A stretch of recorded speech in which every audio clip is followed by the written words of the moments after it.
Hey guys, how's it going? Hope you're doing well. My name is Crown, and today I'm going to read you some very interesting stories that I hope that you're gonna love. And now, without further ado, let's go!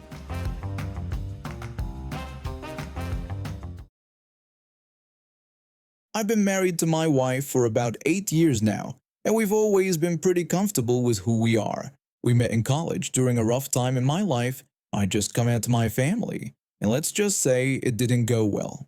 My wife was the first person who made me feel like being myself wasn't something to apologize for. We got married when it became legal in our state, and despite some ongoing family drama, we've built a pretty good life together. My cousin has always been one of the few family members who genuinely accepted us. She's about my age, maybe a year younger, and when she got married to her husband a few years back, my wife and I were actually in their wedding party. Her husband is a really good guy, funny, kind, treats my cousin like gold. The only thing that's ever bothered him is that he started losing his hair in his early 20s. By the time we're talking about in this story, when we were all in our 30s, he was pretty much completely bald on top. He's sensitive about it, but we've all learned to just not make it a big deal. This evening, we'd all decided to meet up for dinner at Olive Garden. Nothing fancy, just the four of us catching up over breadsticks and pasta. My cousin and her husband had driven down from about an hour away, and we hadn't seen them in probably 6 months. It was one of those nice, relaxed evenings where everyone was in a good mood and the conversation was flowing easily. We'd been there maybe 30 minutes, had already ordered our food, when the manager started making his rounds. You know how they do at these chain restaurants? They go table to table, asking how everything is, making small talk, trying to make sure everyone's having a good experience. Usually it's pretty harmless, just checking if people are enjoying their meals or if it's their first time at the restaurant.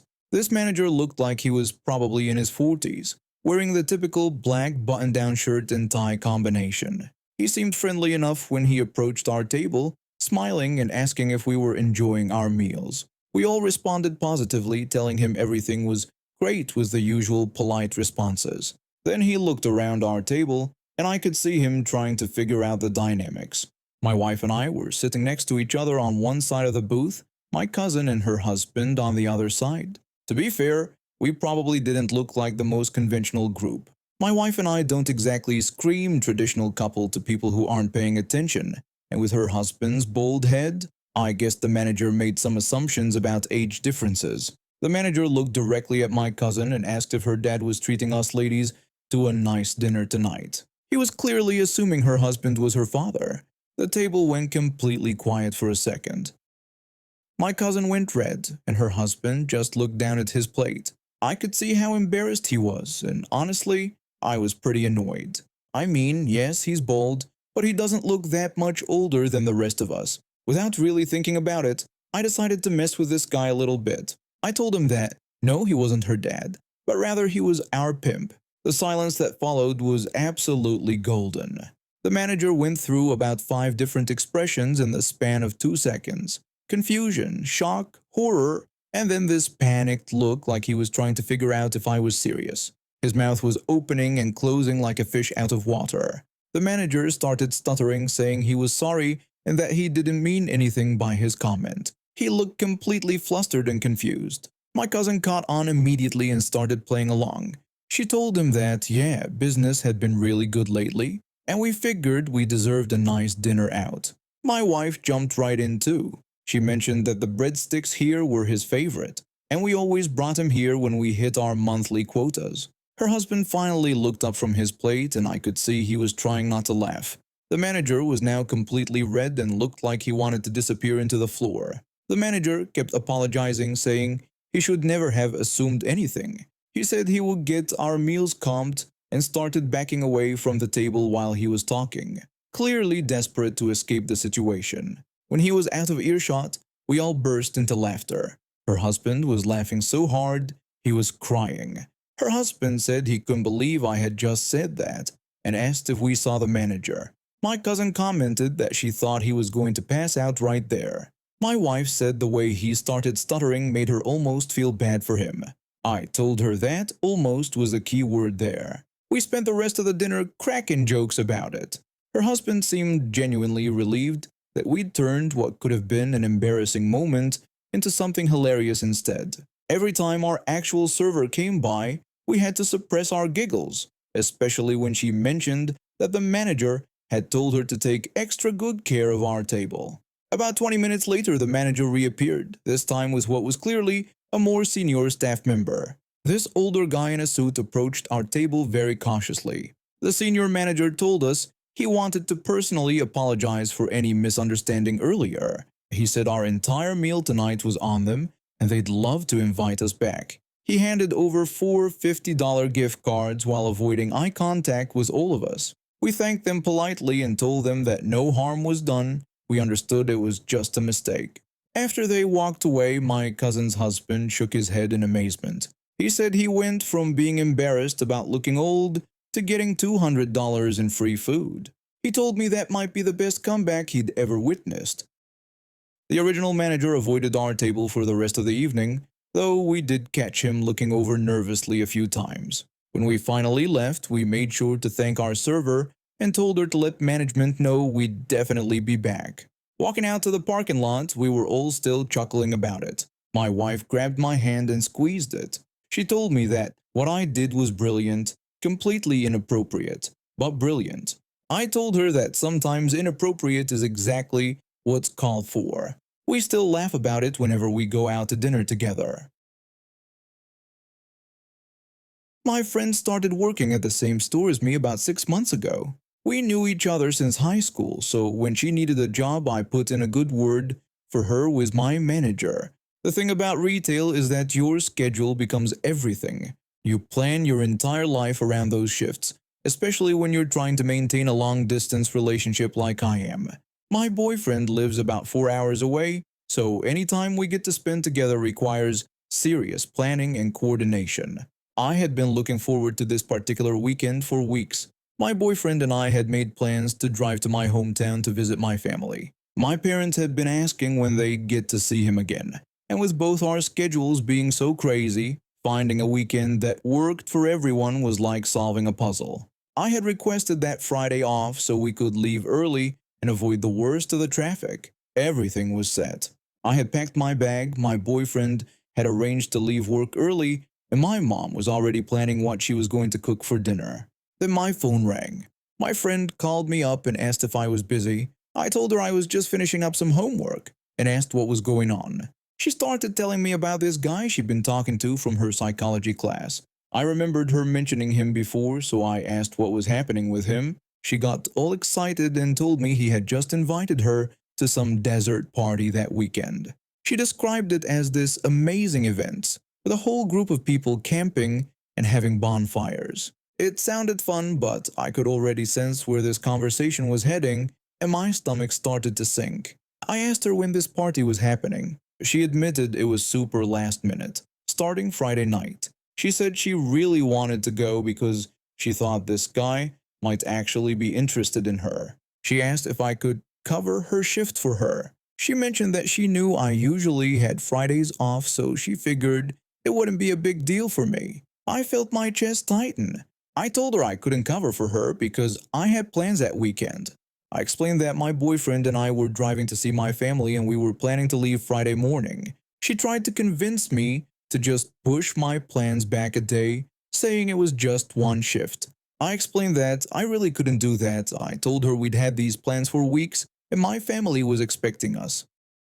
I also mentioned that the drive was 4 or 5 hours, so if we didn't leave Friday, we'd barely have any time there before we had to drive back. She asked if I was seriously not going to help her out and said she thought we were friends. I told her we were friends, but I couldn't just drop everything last minute because she wanted to go to a party. I suggested she try to find someone else to cover or just tell the guy she couldn't make it this time. She got more desperate and said I didn't understand. She explained that this could be her chance with him because he'd been kind of distant lately, and she thought this invitation meant he was actually interested in her. I apologized but told her I really couldn't help her with this one. The line went quiet for a moment, and then she hung up without saying goodbye. I felt bad, but I also felt like I was being reasonable. I couldn't just cancel plans I'd made weeks in advance because she wanted to chase after some guy. Saturday morning, my phone started ringing while my boyfriend and I were having breakfast with my parents. It was my manager calling to ask where I was and why I wasn't at work for the morning shift. I was confused and told her I didn't work Saturdays. I reminded her that I had requested Friday off. She clarified that she was talking about Friday and said my friend had told her I was going to cover her shift because she had a family emergency. My blood ran cold. I could feel my boyfriend and parents looking at me as my face went pale. I told my manager that my friend had never said anything about a family emergency to me, and I had never agreed to cover her shift. I explained that I had told my friend I couldn't cover because I had plans. My manager asked if I was telling her that my friend had lied about having a family emergency and lied about me agreeing to cover for her. I confirmed that was exactly what I was telling her. My manager said this was a big problem. She explained that my friend had called in Friday morning claiming it was an emergency and saying I had already agreed to take her shift. When I didn't show up, they were completely short-staffed during one of their busiest times. I felt sick to my stomach. Not only had my friend lied about having an emergency, but she dragged me into her lie and made me look unreliable to my manager. I apologized and told my manager I had no idea my friend was going to say that. I told her I would never agree to cover a shift and then just not show up. My manager said she believed me. She mentioned this wasn't the first time my friend had been unreliable, and lying about both the emergency and me covering for her was completely unacceptable. She said she was going to have to let my friend go. When I got back to town Sunday night, my phone was full of angry messages from my friend. She'd been fired just like my manager said she would be, but instead of taking responsibility for her actions, she was blaming me. She sent me a long message saying she couldn't believe I had thrown her under the bus like that and that she thought we were friends. I responded by telling her I didn't throw her under the bus. I explained that she had lied to our manager and used my name to do it. I asked her what she expected me to do when our manager called asking why I wasn't at work. She argued that I could have just gone along with it and said it wouldn't have hurt me. I asked her to go along with what exactly. I pointed out that she had told our manager I agreed to cover for her when I had told her I couldn't. I also reminded her that she had lied about having a family emergency. I asked how any of that was my fault. She said that I was the reason she got fired, and that if I had just covered for her in the first place, none of this would have happened. I told her she got herself fired by lying to our manager. I explained that I had simply told the truth when our manager asked me directly what happened. I said I wasn't going to lie for her. She called me a terrible friend and said some other hurtful things. That was the last message she sent me. A few days later, I heard she'd been telling everyone who would listen that I'd gotten her fired out of spite. According to her version of events, I was jealous that she'd been invited to a party and had deliberately sabotaged her job. The truth came out eventually. One of our co-workers mentioned to someone else that they'd seen her posting pictures from the desert party on social media the same weekend she claimed to have a family emergency. Word got back to our manager, who shared the real story with a few other employees. Now, a month later, my former friend is still unemployed and still telling anyone who'll listen that I ruined her life. Meanwhile, I'm working extra shifts to help cover the hole she left in our schedule. One day, I was working from home when I heard this loud crash from my backyard. I rushed outside to find a section of our shared fence completely demolished. There was a riding lawnmower stuck in the wreckage, and a teenage kid was trying to back it out. I asked what had happened, but the kid looked panicked and just kept trying to get the mower unstuck. That's when his parents came running over. His mother immediately accused me of doing something to their fence. I told her that her son had just crashed into it with their mower, but she wasn't having it. Her husband steps forward, and I immediately noticed something intimidating about him.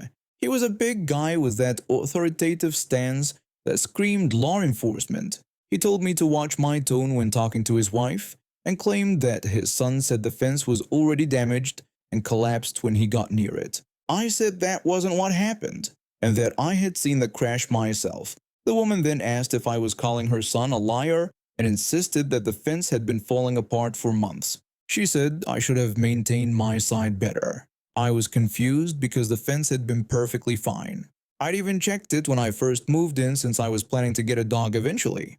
I suggested we call our insurance companies to sort things out and mentioned that the important thing was that their son wasn't hurt. But her husband shut that down immediately, telling me there wouldn't be any insurance claims and that I was going to fix the fence myself. The way he said it felt more like an order than a request. I found out later that he was indeed a police officer, which explained the commanding attitude. Over the next few weeks, they kept pressuring me to fix the fence. Every time I suggested involving insurance or splitting the cost, they'd shut me down.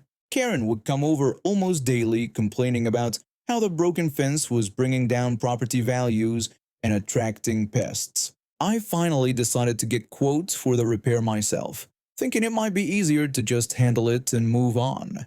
But when I got the estimates, I was looking at nearly $3,000 for a fence that wasn't even entirely on my property. That's when things got really weird.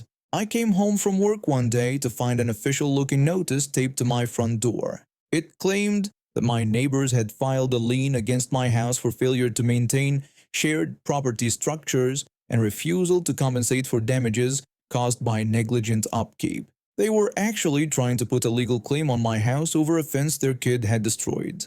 I called my cousin immediately. She's a lawyer who specializes in property disputes, and I knew I needed professional help. My cousin told me this was complete nonsense and explained that you can't just file a lien because someone won't fix a fence, especially when they're not even responsible for the damage. She asked if I had taken any pictures when it happened. I admitted I had taken some, but not many, because I was more worried about whether the kid was hurt. She said that was fine and we'd work with what we had. But she mentioned that this sounded like harassment to her, especially if one of them was a cop, which made it even more serious. The next day, Karen and her husband showed up at my door again, but this time they weren't alone. Her husband was in full police uniform.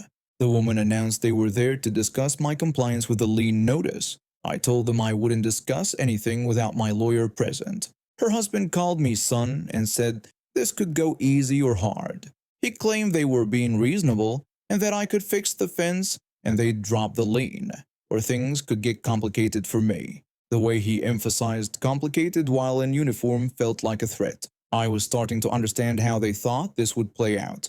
They figured I'd be intimidated by his badge and just give in. I told them I'd be in touch through my attorney and closed the door. I could hear them arguing outside about how I was being difficult and disrespectful. My cousin moved fast. She filed paperwork challenging the lien and also made some calls to the police department where Karen's husband worked. She told me she'd talked to a sergeant there, and apparently this wasn't the first complaint they'd had about this officer using his position to intimidate civilians.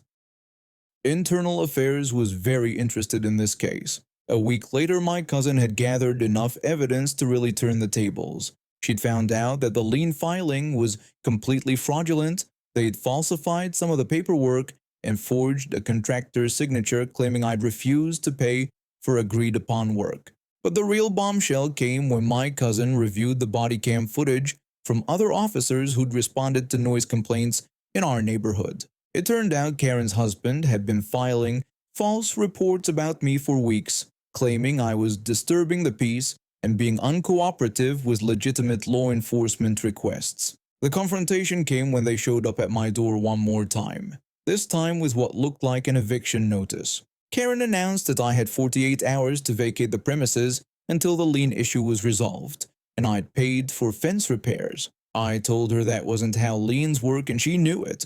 Her husband said they'd been patient with me, but this ended now. He threatened that I could leave voluntarily or he could find reasons to make my life very difficult in this neighborhood. That's when my cousin stepped out from where she'd been waiting in my kitchen.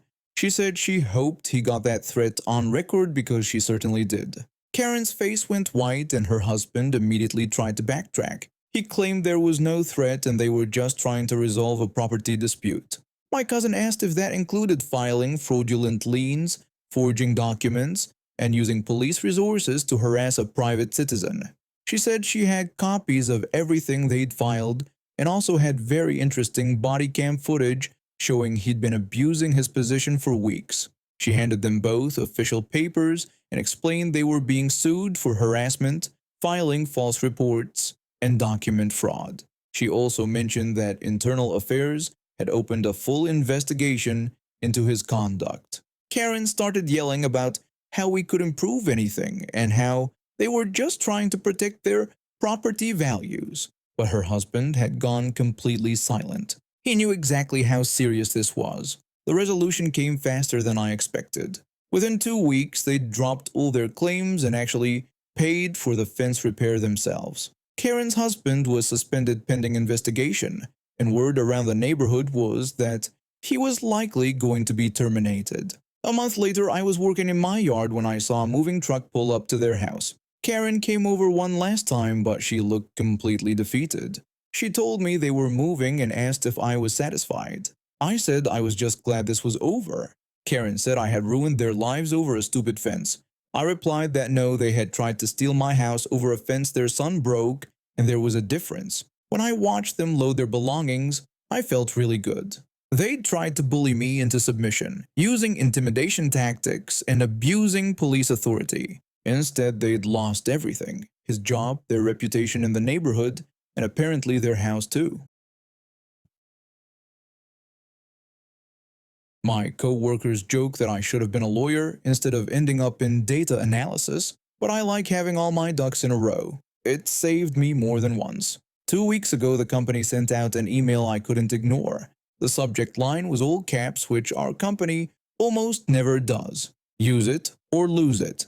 The message was clear. We had until the 30th to burn through any remaining paid time off, or it would disappear completely. No rollover, no payout, just gone. I had about 20 hours left that I've been saving for the holidays, but fine. I figured I'd take a long weekend or something. Then the very same day, during our morning stand-up meeting, my manager dropped a bomb. He told everyone that with quarter end approaching, he needed all hands on deck. No one could take time off until the 1st. We needed everyone available for the final push. I blinked at my screen for a second, trying to process what I just heard. I spoke up and asked how we were supposed to use our remaining time off by the 30th if we also couldn't take time off until the 1st. I wanted to know how that was supposed to work. My manager said he understood my concern, but quarter end was critical. He told me I'd need to talk to HR about the policy. That was it. No explanation, no acknowledgement of the problem. Just go talk to HR. Fine. I opened a ticket with HR explaining the situation. 2 days later, I got a response. They told me this was a question for my direct manager and that I should coordinate with my team lead. I stared at that email for a solid minute. They were bouncing me back and forth like a ping pong ball. Neither wanted to deal with it, so they just kept passing me along. I was annoyed. The kind of annoyed that makes you want to prove a point. That's when I remembered something. I pulled up the employee handbook, all 70 pages of it, and started reading. Most people never crack this thing open after orientation, but I'd skimmed it before. I went straight to the paid time off section, and there it was, right on page 14. The policy said that paid time off requests not explicitly denied in writing within 48 business hours were considered automatically approved, and right below that, another note I'd forgotten about. Partial day paid time off was allowed in minimum increments of 1 hour. I actually laughed out loud. Thank you, legal team. Someone in corporate had clearly written these policies to protect the company, but they'd also accidentally given employees a loophole big enough to drive a truck through. I spent the next hour planning my strategy. I opened the HR portal and started submitting requests. 2 hours off Monday morning, 2 hours Tuesday morning, 2 hours Wednesday morning. Then I switched to afternoons for the following week, 2 hours every single afternoon. I threw in a random Friday from 3 to 5 because I actually did need to be home for a plumber, and I requested 1 full day to drive upstate and have lunch with my mom, something I've been putting off for months. 10 separate requests in total. Each one pinged my manager automatically and copied the shared HR mailbox that I knew for a fact nobody actually monitored. Then I set calendar reminders for exactly 48 business hours from each submission and went back to work. The next few days were quiet. My manager didn't say anything. HR didn't say anything. I watched the clock. 48 business hours passed for the first batch of requests. I refreshed the portal. Every single one flipped to approved. Little green check marks appeared next to each request. The system even generated a confetti animation. Monday morning rolled around. I worked until 9:58, then dropped a message in the team chat. I told everyone I was heading out for a bit and would see them at noon. Within 30 seconds, my manager pinged me directly. He asked if I could hop on a quick client call that had just come in.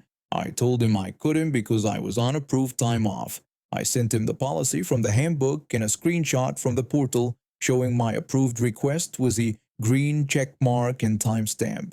Then I logged off. When I came back at noon, there were no messages. Nothing.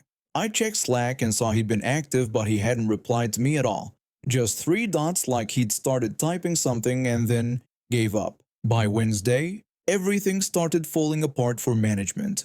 Turns out half my team had also been sitting on unused time off, and once they saw what I did, they started filing their own requests in little 1 and 2 hour chunks. Our shared calendar looked like Swiss cheese. Green blocked out time everywhere. Meetings kept getting cancelled because not enough people were available. Client calls had to be rescheduled. Then finance got involved. Someone over there must have run the numbers and realized that if people didn't use their time off now, the company would have to pay it out when those employees eventually left. That's way more expensive than just letting people take the time. Suddenly, HR sent out another email saying that all approvals already granted would stand, but asking everyone to please coordinate with their teams going forward. My manager called an emergency team huddle on Thursday. He said he wanted to touch base with everyone because our productivity metrics had taken a hit that week. He asked if someone could explain what was going on. I spoke up and told him we were following the company directive to use our remaining paid time off before it expired. He said he'd meant we should take it in November, after quarter end. I pointed out that the email specifically said by the 30th of this month. I offered to forward it to him if he needed to see it again. I pulled up the original HR email right there in the meeting and sent it to him, making sure everyone could see the timestamp showing it was from this month. He went quiet for a moment, then admitted he honestly never thought anyone would actually read the handbook that carefully. I suggested that maybe that was the problem. Silence. The meeting ended 2 minutes later. I used every single hour I'd requested. Took my mom to lunch on Thursday, and she was thrilled to see me in the middle of a weekday.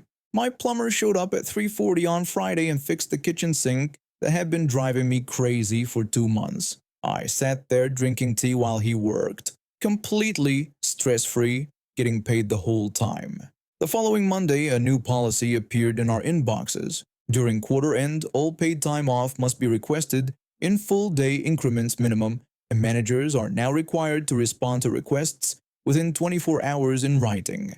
I forwarded the new policy to my team with a single line saying I was glad we could help clarify things. 3 people sent back the laughing emoji. My manager didn't respond at all, and my 20 hours of paid time off used every last minute. I work at a gas station, and my boss is one of the kindest people I've ever met. One of the things she loves doing is decorating for every holiday. You should see this place at Christmas. It's like walking into a winter wonderland, minus the snow and plus the smell of hot dogs from the roller grill. When I started this job, I was in a really tough spot. I just dropped out of college because I couldn't afford it anymore, and I was living in my car for a few weeks. My boss didn't just give me a job, she helped me find an apartment, gave me advances on my paycheck when I needed them, and never made me feel like I owed her anything beyond honest work. She's that kind of person, the kind who give you the shirt off her back if you needed it. So when she came in one morning a month ago and told us she'd been diagnosed with cancer, it felt like someone had punched me in the gut. She was trying to stay positive, talking about treatment plans and recovery times, but I could see the fear in her eyes. She said she'd need to take a few weeks off for surgery, and we all promised to keep the store running smoothly while she was gone. Before she left, she went all out with Halloween decorations. She brought in these cute foam pumpkins, fake potion bottles, a big happy Halloween banner, and these orange and black tablecloths. She arranged everything so carefully, putting pumpkins on top of the coolers, the potion bottles on the shelves near the chips. She even put up fundraising jars at each register to help with her medical bills. She didn't ask us to. We insisted. Customers had been asking how they could help, and it seemed like the right thing to do. That brings me to last week. I was working the afternoon shift, and the store was pretty quiet. A woman walked in and started browsing around. She seemed normal at first, just another customer. Then she walked up to the register holding one of the foam pumpkins from on top of the cooler. She asked me if she could buy the pumpkin she was holding. I told her no, explaining that it was decoration and my manager really liked keeping her decor in the store. I suggested she could try looking at home goods since I thought that's where my boss got it from. The woman made a disgusted face and said she wasn't going to shop at the Satan store. I wasn't sure what to say to that. I mean, it's just home goods. I just shrugged and said sorry about that. She huffed loudly and crossed her arms, clearly annoyed that I wasn't doing what she wanted. Then her face lit up like she'd just solved a complex math problem. She said she'd just come back and ask my manager after Halloween instead, sounding really proud of herself for coming up with this idea. I told her again that my manager was pretty attached to her decorations and never sold them, even though other people had asked before. I added that my boss might not even be around to ask because she'd be in the hospital recovering from cancer surgery. I pointed to the fundraising jar on the counter, thinking maybe she'd understand why this was important. Maybe she'd show a little compassion. But instead, when she turned to walk away, she said something about how my manager wouldn't miss the pumpkin than if she had cancer. I froze. Did she really just say that? Did this woman actually suggest stealing from someone with cancer? My hands gripped the edge of the counter so hard my knuckles turned white. Every fiber of my being wanted to scream at her, to tell her exactly what kind of horrible person she was. But I didn't. I just stood there, stunned into silence, watching her walk out the door like she hadn't just said the most heartless thing I'd heard in years. The rest of my shift was a blur. I kept replaying the moment in my head, thinking of all the things I should have said. I should have told her she was being recorded. I should have asked her loudly to repeat what she'd just said. I should have banned her from the store right then and there. But I didn't, and it ate at me. When my coworker came in for the next shift, I told her what happened. She was just as disgusted as I was. We decided to keep a closer eye on the decorations, especially when that woman was in the store. We also put up a small sign near the decorations that said the items weren't for sale and to please not ask about them. 2 days later, the woman came back. I saw her walk in and immediately felt my blood pressure rise. She browsed for a bit, then walked toward the coolers where the pumpkins were. I watched her like a hawk. She looked around, clearly checking to see if anyone was paying attention, then reached up toward one of the pumpkins. I called out and asked if I could help her with something. She jumped and pulled her hand back quickly. She said she was just looking around. I made sure to tell her that those decorations weren't for sale, just so she knew. She said she was just admiring them. I said right, making it clear I didn't believe her for a second. She grabbed a soda and came to the register. When I rang her up, she saw the fundraising jar and actually rolled her eyes. The woman rolled her eyes at a cancer fundraiser. I told her the total was $3.50. She handed me exact change and left without another word. I called my boss that evening to check on her and tell her about what happened. She actually laughed, and told me not to worry about it. She said people were crazy and just asked me to make sure nothing actually went missing. She thanked me for looking out for her. I promised her I would and told her to just focus on getting better. The woman hasn't been back since, or at least not during my shifts. But I've told all my coworkers about her, and we're all keeping watch. My boss comes back next week, and I can't wait to see her. The store isn't the same without her. And now we have reached the end of today's stories. Thank you for watching, and see you next time.